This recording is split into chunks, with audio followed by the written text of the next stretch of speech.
Welcome to Coffee and Words, the show where I drink coffee and talk to people way more interesting than me. My guest today is author Emily Spencer Kane. Emily is from Lake Wales, Florida. After college, she spent 3 years traveling 11 countries. Mm. Emily uses fantastical allegory to capture the major themes of her life. She hopes that these stories bring people of all walks of life together, trusting that anything is possible when you know who to turn to and reaching deep within to find the courage you didn't know was there. Her first novel, Hazel Atlas and the Door to Ore, is available now. Emily Spencer Kane, welcome to the show. I am so excited to have you here. Thank you so much. I am so excited to be here. It's such an honor. Yeah, so tell me about your big adventure in writing Mhm. now, because this is your debut novel. Yeah. So that's probably one of the most exciting points in an author's life is when you have that very first book baby, out into the Yeah. world. You've breathed life into it. So how are things going with that? And tell me a little bit about your journey so far. Yeah.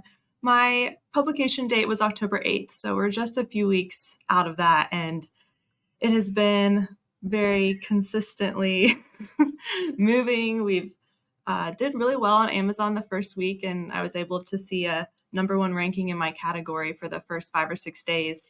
Held on to that spot, so I was Wow. really, really proud, and just been doing some local events, some local signings to kind of keep the momentum moving forward, and uh, just very surreal, very surreal. Yes. This has been a long time coming, as you said and kind of alluded to. So just sitting back and enjoying it while I can. Yes. So tell me about this book, Mhm. Hazel Atlas and the Door to Ore. And it's actually the first in a series, right? So you've Yes. got the Chronicles of, and I'm going to let you pronounce that because Yeah. I don't want to mess that up. So tell me a little bit about the book, the story itself, Mhm. and maybe a little bit about what we're going to see come in the future from that. Yeah, absolutely. It is a fantastical allegory of my testimony of faith. And so it is based off of themes of my life and real people, real characters, and conversations and stories. And so the first book, I have it to show. The first book, Hazel Atlas, is a part of the Chronicles of Emunah. Emunah is a Hebrew word, so it's actually correctly pronounced Emunah. I always just say Emunah, so whatever works. Yes. That's just more natural for me. And so that the first series is just kind of the beginning of what was my grander story, and the books that would come afterwards would be they follow chronological timeline of my story, and so the missions trips overseas that I took, that would be what the books to come would cover. And this first book is just kind of more of my coming to faith for the first time. Wow. Mhm. Yeah, so you've had quite a life experience and Yeah. sort of the background of what has inspired you to Mhm. write, what has, Mhm. kind of started you on your journey, to writing. So tell me a little bit about, all of this travel and your mission work and just how that kind of sets you up, to write these stories. Yeah. So writing or being an author was never on my radar. I have always loved to read. I've always loved fiction. It's been a big part of my childhood, and something that I think kind of used as an escape to view the world. And so when I started doing these trips, I started seeing the world for the first time through my own lens, and just absorbing all of my experiences and all of the interesting places and people and cultures. And little did I know that I was being prepared to write this series. And so practically, as I was doing these mission trips, I was keeping blogs and publishing them. And so I was getting a lot of practice, and I was getting feedback from people that enjoyed my storytelling and gaining confidence. And then by the end of those trips, I just kind of looked back and realized that I finally had a story to write, and that I wanted to start with my story. So that's kind of how it started, and not something that I ever imagined. I always loved the idea of writing a book, but it just seemed so far-fetched, something that was very far outside of my comfort zone and something that I personally could do. Mhm. Yeah, I love travel in general Mhm. because everywhere I go, the people that I meet, the different cultures that I get to learn from and experience, it enriches your life in such a Yes. way. So I know we talk a lot about story inspiration, but I think there's a lot of life inspiration and Mhm. just personal inspiration. Way it changes, your view on the world and your Yeah. lens of how you're looking at other people and how you're looking at life. So, yeah, if you want to tell me a little bit about some of your specific travels, maybe some places that you went, people that you met that really, maybe even, some of your storytelling wouldn't be Mhm. possible without those experiences. Oh man, the probably the most significant people to my story were the teams that I was traveling with.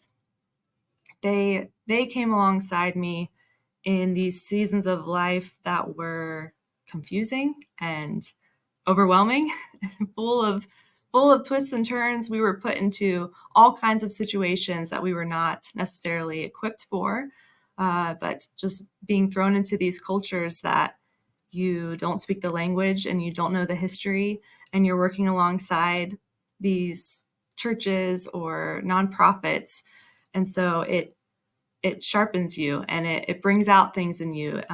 It brings you to points of brokenness that you didn't necessarily Mm. know were there. And so the people alongside me really saw me from the beginning until the end of the first year, and just going through some major life changes and the way that I viewed myself and the way that I viewed the world, and supported me through that and prayed for me, and spoke life into my heart. And so those people definitely, a lot of them are based off of characters in this first book. And then for some different, let's see, some different experiences overseas that really marked me. One of them was, this would be probably a reference in the third book. Um, but this was a trip to Mongolia, and we had a team of 7 or 8 people, and our hope was to take Bibles in a Mongolian translation to this very far tribe of reindeer herders.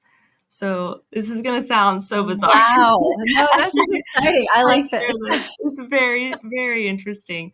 So they're the Satan people, and they're some of the last reindeer herders in the world, and they are in this very northern part of Mongolia near Russia that's hard to get to. So you can either do, I think some people do like motorcycles. A lot of people do horseback because it's the cheapest way. And so that was the way that we chose to do. And we traveled on horseback for 10 days to reach these people. So Wow. it was a grueling expedition, and it was so hard and challenging. The weather was extreme. We had to have guides to lead us there because the herders are a nomadic group of people. And so you're never really sure depending on the year where they are. And so the guides kind of knew where they would be and helped us get there. And and it was just incredible to go through all of that work and physical physical problems, to reach these people and to give them the word. And then that was all we had time for. We had to get out of there the next day. So it was just really incredible to see, how God kind of ordained this group of people, just us messengers, to deliver his word. And so seeing things like that and seeing how many details come into place to Mhm. make something like that happen. And our dependence just really grew on the Lord, and my faith really grew. And those kinds of experiences are something that is so hard to experience in my culture, where I'm from, where I Yeah. have family that I can rely on and credit cards and all these things. So when I'm put into this scenario where you have to rely on something outside of yourself, you have to have faith that God is going to provide for all of the things that you just aren't aware that you even need. And he does every time. And so it really just changed me and who I am and kind of how I saw myself. And so those kinds of stories are things that I'm really excited to share with people, and just kind of, help maybe push their faith a little bit, and questions of spirituality, and just what are we capable of, really, what can we, experience if we take a leap into the unknown.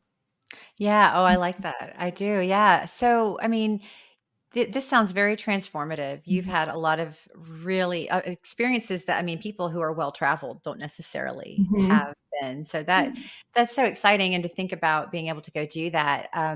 You come home from something like that. You spend 3 years Yeah. abroad doing all of this really in depth travel, and I'm sure you have seen so many things. And so you come home, and what was the process like, or, how did that happen? Like, when did you know that you Mhm. were gonna write a story? What Mhm. was kind of going on within you that the pieces started coming together and you were like, "Oh, wow. I have a story that I have to tell. I have to get this out." Yes, yes. This is one of my favorite stories to tell. I'm glad that you asked.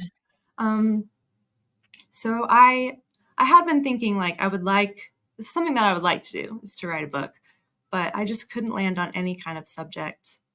And when I was coming into my third year, my third and final years, just had a couple months left with them, and I knew I would be going home. I will never forget it. I was in a tent in a campground in Hong Kong, Wow. waiting, waiting for a Chinese visa to come through. We were going to move on to China the next week, and so we were just kind of in this season of waiting, and it was very quiet, very peaceful where we were, and it was raining all the time. So we were just stuck in our tents, and I remember it just kind of all clicked, and the Lord brought to my mind this hope or dream that I had of writing something, and my love of fantasy fiction and storytelling, and then also just kind of the confidence that I had been building. It just all clicked into place. And I just felt this assurance that this was the story that he had intended for me to write, and it was going to be my story.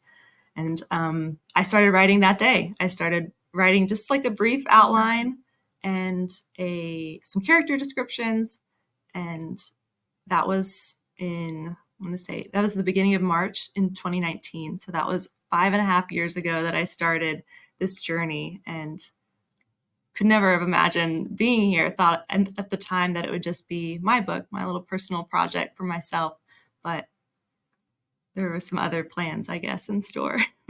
Yeah, and now you get to share it with the world, Mhm. which I think is always, both thrilling and scary Mhm. at the same Yes, time. At least in my experience, it's always definitely. like, "Oh, this is so exciting. Oh, no, people are gonna read this." Mhm. You know? Yes, It's because I yes. think we're as authors, we're sharing, we're always sharing a Mhm. piece of ourself, even if what we write is fiction, Mhm. there are pieces of Mhm. us that go into everything that we write, Yeah. every character, every story, every thread, and we may not even be aware of some of that sometimes, Mhm. because writing is such a very personal thing. It's such a Mhm. very, it comes from all of your experiences. It comes from all facets, all parts of your life, Mhm. and pieces of yourself. And so it's funny sometimes going back and reading things, that you've written, you kind of see, oh, wow, you see where some of the influences came from. So now you Yeah. get to share this with other people, which is really awesome Mhm. and terrifying, all in one big bundle. Yes, it is. Yeah. I tell people when the final draft was due, and I spent all day until the very last minute, and then I finally submitted it, I I cried, and it was not tears of joy. It was absolute fear that I felt, just losing that control, and Mhm. just this idea that I could somehow just make it perfect and flawless. Um, I could have spent 20 more years working on the book, and it was finally just time that I gave it over and Yeah. let more people into it. So it was quite the journey emotionally. Yeah, and then when we hand it over, it becomes the readers, because Yeah. now they're going to take from it Mhm. what they need to take from it, Yeah. and it's going to, it's going to be a little different. It's like a Mhm. painting. I always say, you can have four people standing in front of the same painting, and they're all going to see something a little different. They're going to experience it, a little differently. And so books are the same way. It's sort of like, once we've written that and we give it out in the world, now it's theirs. It's Yes. like, oh, you know, Yeah. but it's wonderful, and it is a beautiful form of communication, Mhm. between a storyteller, and their audience. And so Mhm. you get to communicate all of these experiences from your life Yeah. in a beautiful visual element that they're Yeah. going to take in and read. So I love that. How long did it take you to write, Mhm. edit? I mean, like, how many edits did you go through? What was your kind of daily Yeah. process like? Did you pull your hair out several times? Yes, it was quite the process. At first, it was very few and far between. I would look at it, I would write for maybe a couple of days, and then I wouldn't look at it again for months. And I just wasn't sure what I was doing. So I was like, I'm really not sure how to do this. And then I was always working full time or in school full time. So it was just on the side.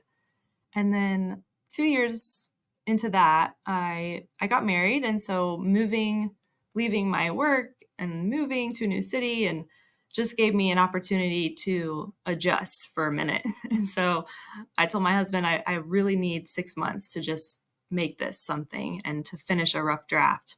And so I had that. I had 6 months and finished a really rough draft, and then went to a writers conference and met with some different publishers and writers and coaches, and then pitched the book to some different publishers. And I really liked one of the publishers, and so I sent them the manuscript and they accepted it. And then we spent about 2.5 years working together. I had 3 major edits, and they're written as like there's the broad edit, there's just kind of looking at overall content, and then it gets narrower, it's looking at phrases, and then it's looking at word by word. And then I just did a final proofread on my own, and that was it. And so probably 2.5 to 3 years of majorly focusing in on writing it. And and at that time I was still working full time after that first 6 months, and I'd presented it to a publisher. I went back to work full time, and so it was a weekend project. Every weekend I would sit down and on Saturday and just write as much as I could. And then there'd be some weekends where I was exhausted and I just didn't have anything. I would be so frustrated because this is my day to write and I've got nothing. So I guess not. So that just really, it was just a process, and Yeah. every day looked different. But I did try to at least attempt to write when I could, and sometimes the words were there and sometimes they weren't. Yes, and so you, are working with a small press for this, a Yeah, small indie press, and yeah, so tell me a little bit about that. I always love to, delve into the differences between, the bigger presses, the yeah. smaller presses. Mhm. There's good things about both, and so what has been your experience working with a small independent press? Yeah. I was really drawn to them because I liked the idea that I would have all of the control and the rights. And that was a big, big hope for me. And that is exactly what they gave me. Every change was a request. It wasn't an instruction. And so I had the right and the option to either say yes or no. And they had editors who were extremely talented and encouraging, and a project manager who was just kind of my person the whole way through. So any questions that I had, every new phase, she was with me, just to encourage me and be someone stable that I could go to and ask advice and offer any questions that I had. She was the representative of their publishing firm. So it was it was a really great experience. The hope is that I can learn more and more so that I can do more and more on my own. Uh, and um, and I feel like I have learned a ton, and I definitely feel more equipped to move forward with other books. And I've made awesome connections through them with other editors, and now with an illustrator. That just making all those connections is such Yeah. a huge process and takes so much time when you're brand new to the game. So I feel like that could help expedite any future books as well. Yeah, it's so important to have a sounding board and to have people that you can trust, people that are there with your Mhm. best interests at heart, that go to bat for you. And Mhm. you've got those questions and you've got Yeah. worries or concerns. And there's a Mhm. lot of anxiety, I think, that goes into these stories sometimes. And I know, of course, a lot of people are overthinkers, but I think Mhm. writers tend to be overthinkers. And I don't know if it's that analytical side of our brain that just kind of kicks in and we're just like, yeah, I don't know. And to have that other set of eyes that's Mhm. not just a beta reader or a friend or a family member, but an Yes. editor or an agent or someone that's, this is what they do. They see these things every day, Mhm. and this is kind of, they eat, sleep, and breathe these things. And so then we can kind of go to them and be like, Mhm. okay, here's what I'm dealing with. Tell me, am I crazy or what, what's Yeah. going on here? And so I think that's such it's an important part, no Mhm. matter whether someone is self-publishing, they're with a small indie press, they're with the big five, Yeah. one of the big five presses, to have a group of people that you can really rely on, Mhm. that you can trust to give you that really critical advice and to hear, Yes. what you need to hear, not necessarily what you want Yes. to hear, but also to support you. It's like Mhm. your team of people, and we've got to have that, that team around us Yeah. that we can really just go to. And so I'm so Mhm. glad that you have that. And you mentioned working with an illustrator. What was that Yes. like? And your cover art is gorgeous. I love the cover art. Yes, that was quite the process. I always had a specific image in my mind, but I had no idea how to do it. So, I was like, "I need help, and I don't know where to start. I don't know anyone who is familiar with this kind of design." And so it was just a one day at a time. It started with Instagram, and I would kinda search for people who had a similar style of art that I wanted, which was kind of a blend between photography and, a drawing. And I just love that concept because for me, with my book being a blend of fantasy and reality, that was a no-brainer. That's what I wanted it to look like. And so I started with Instagram, and that was not panning out at all. Oh no. Wouldn't get any either I wouldn't get responses or we'd kind of have conversations, but then it wouldn't m make any make any fruition from that. And, let's see, and then I, um I did find some people who would try to figure out what I wanted, but it was either too much like a photo or it was too much like a drawing. And it was just kind of like, oh man, this is like Goldilocks and the Three Bears. It's like this porridge is too hot and this porridge is too Yes. cold. And And it's I hard to get that out of your brain and into somebody else's brain. Like, yes, here's what I see. How do I make this like work for you? So you right. know what I'm seeing in my head. Yeah. Yeah, it was so clear. And I I would not give up because for me, this is my life's work. And Yeah. if this book is to have a shot at being picked up by the average reader who's looking at all of these other books on the shelves, the cover is gonna make all the difference. Yeah. So, I was like, "I'm not giving up on this. This is gonna be what I want it to be." And there just happened to be a random, stop in a coffee shop with my supervisor. We were just meeting there, and we met a mutual friend of Jill who would become my illustrator, and we were talking with him and just mentioned what I was doing and asked if he knew of anyone, and he's like, "I actually think that I do." And so I live in Johnson City, and the illustrator was in Nashville. So I got connected with her and called her and just explained my heart and my vision for what I wanted. And she was just a breath of fresh air. She just like ushered me under her wing and was like, "It's gonna be okay. Like I can do this."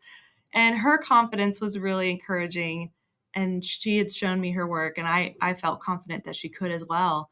So she started getting to work and just kind of did a sketch. And really, I mean, she did so much. She went above and beyond to make it exactly what I wanted. And really, the very first draft that she gave me, I thought, "Yes, this is it. This is amazing." But she just like, this isn't it. I'm not gonna settle for this. We're gonna keep going."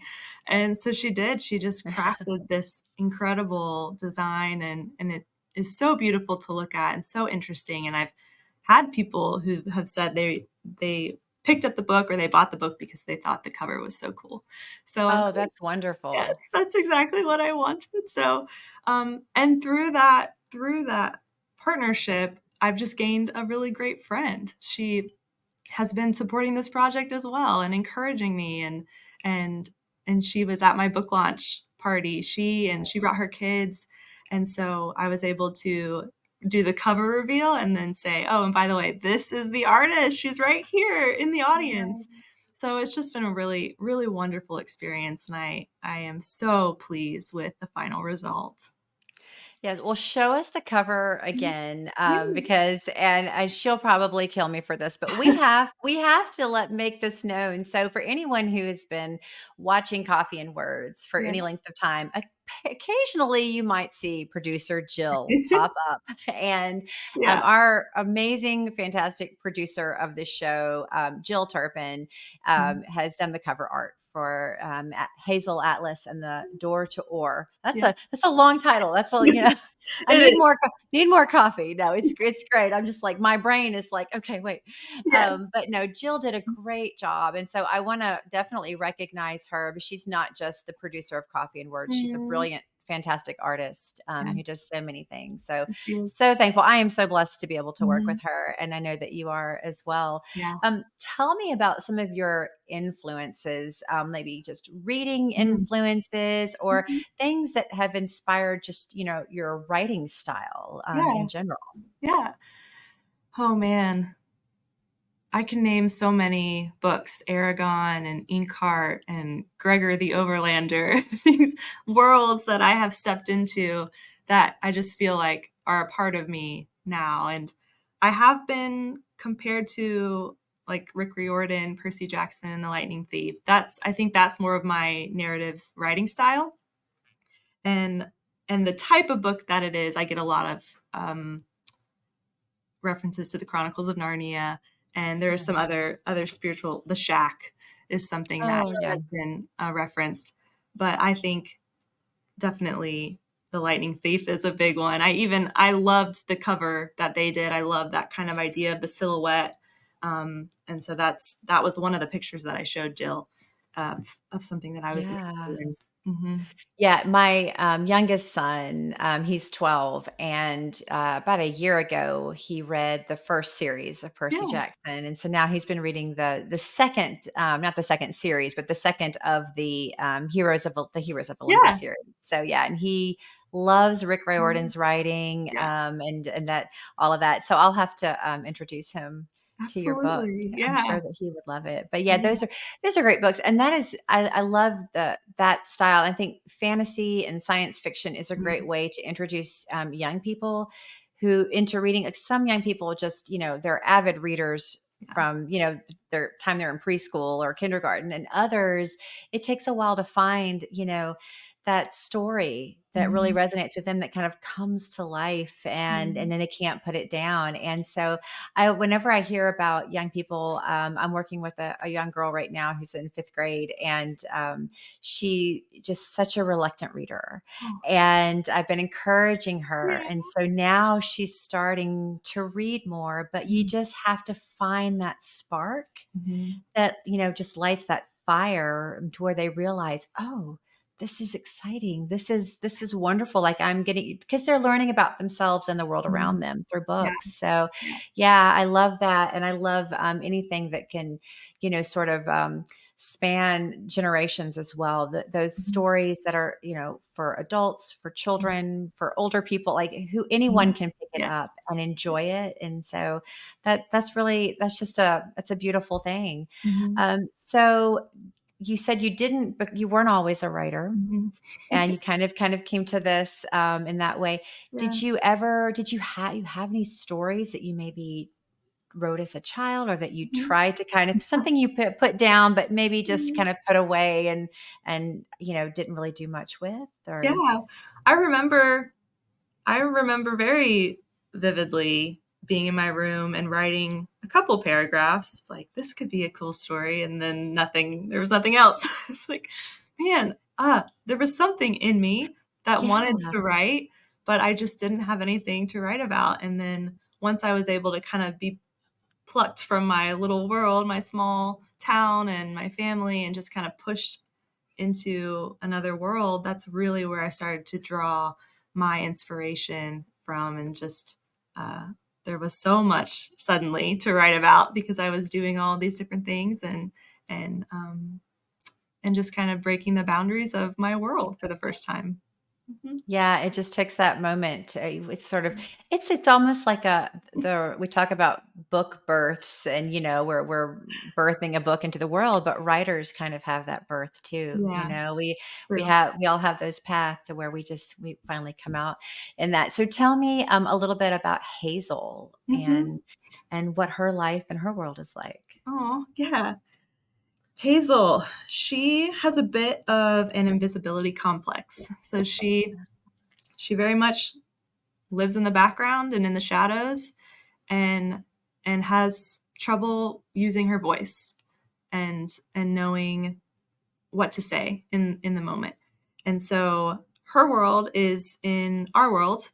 It's drawn off of a lot of themes from my childhood, my high school, and my friends. And then she gets into a car accident with her brother, and this kind of mm, shakes her to the core and unveils that she doesn't have any answers to life.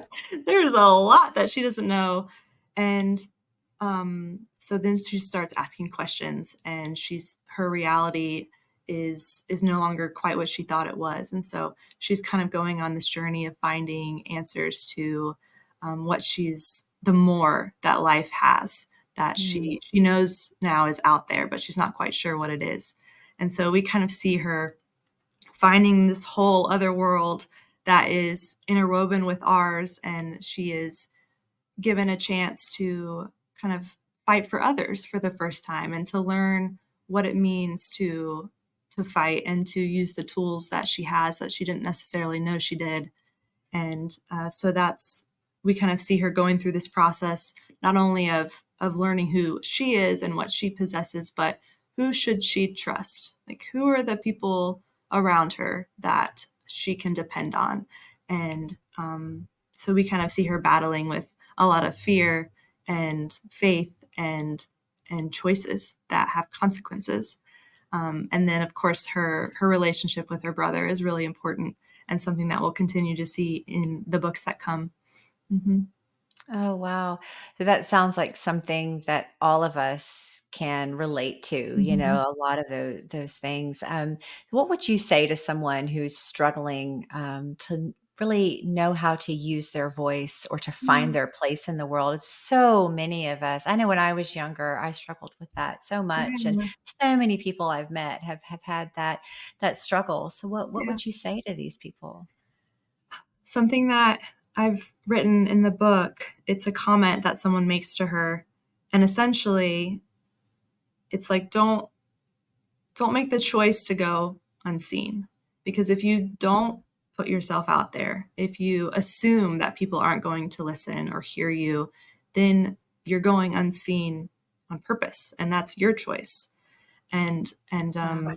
give people the opportunity to hear you. Give people the opportunity to hear what you have to say and to see what you are desiring. And so that was kind of my experience in my own life, was just not even giving people the chance because I was afraid of what would come. Maybe a rejection would come, maybe an embarrassment would come. And so I just kind of kept to myself.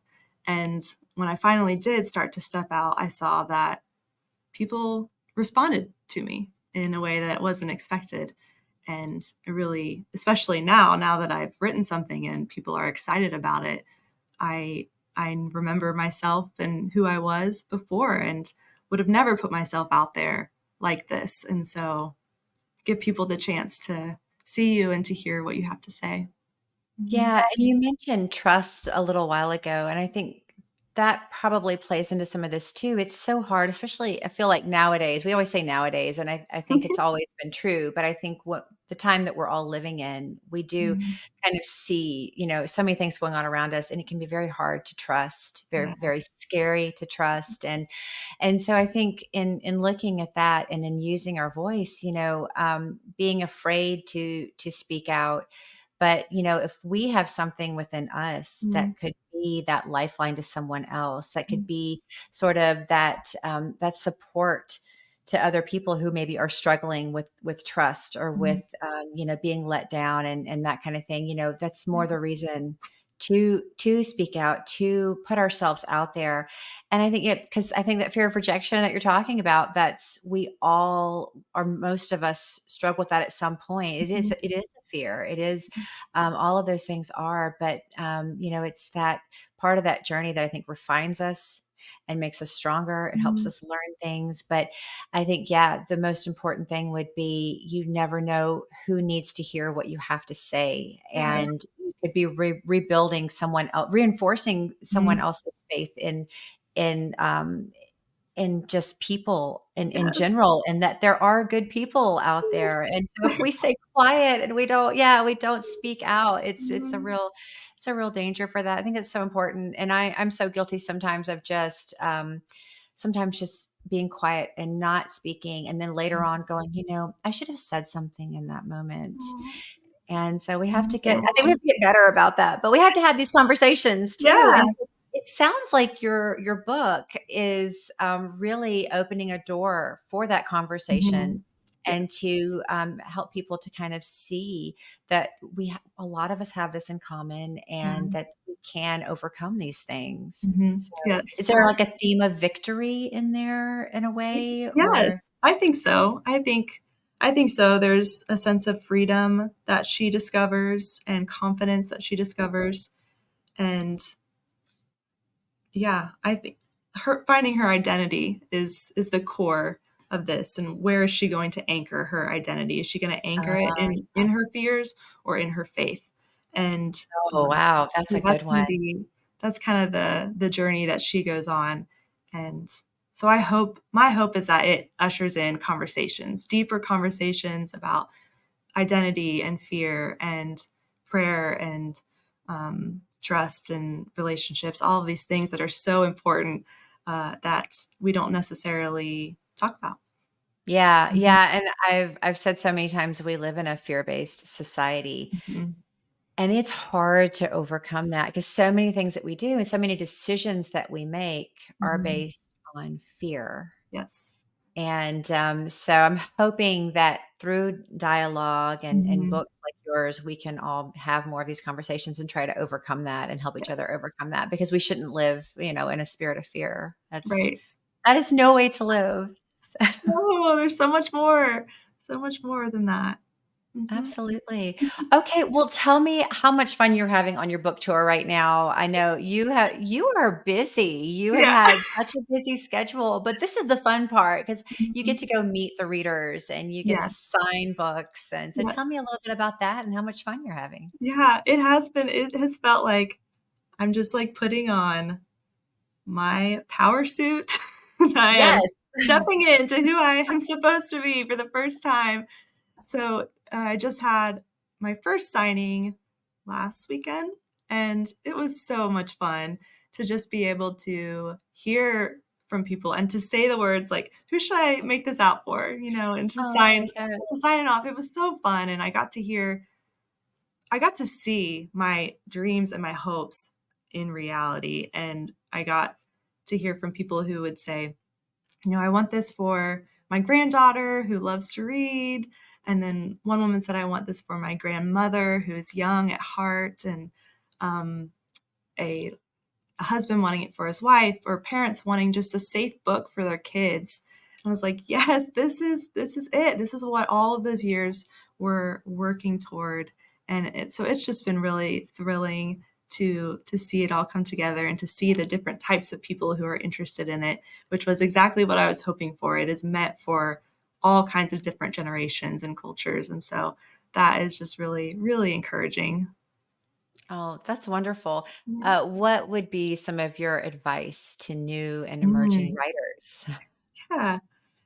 Probably to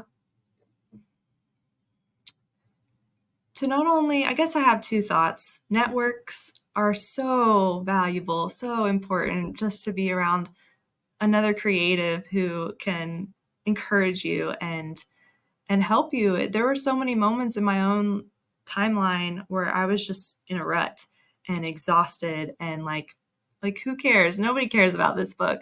And I would have a friend just in that moment come along and say, I care. This is really good. Keep working on it. There's something here that's special.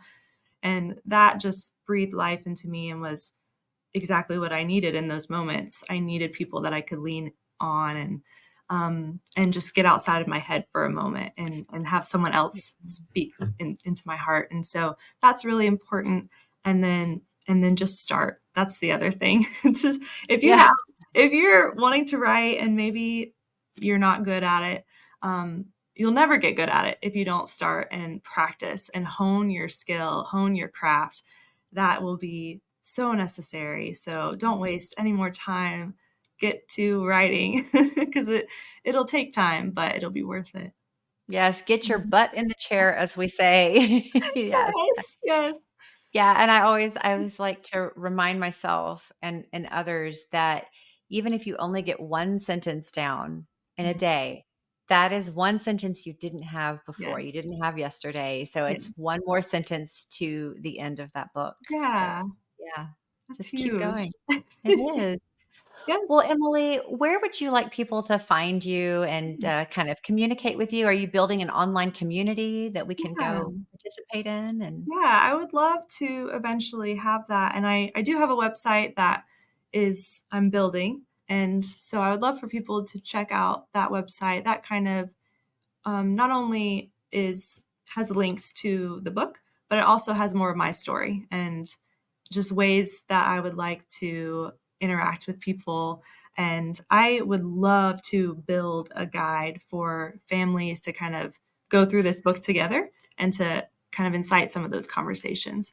And so that's something that I'm working on now and eventually we'll have on the website where people can go and get these other resources that are partnered with the book and also just to connect with me. I definitely want people to reach out if they have questions or thoughts or ideas.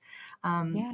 I've heard from some younger like artists who just love to draw, and I'm like, write out or draw out some fan art of these characters or the way that you're envisioning some of these places, and I'll put them up on my website. I would love to be able to partner with different people Oh, who that's are wonderful. creative and excited to kind of just connect and support each other.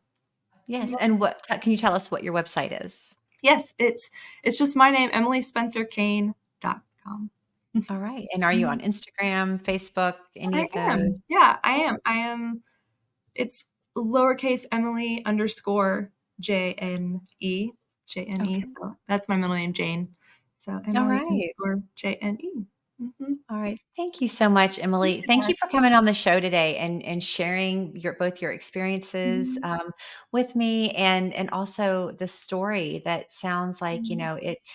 I'm looking forward to reading it because I feel like it's one of those stories that really can really get to the heart of the human experience and really help us to ask important questions in our own lives. So, Yeah. thank you so much. I'm just so glad that I got to have you on the show today. Yes. Me too. It was so much fun. I really appreciate you taking the time to talk with me.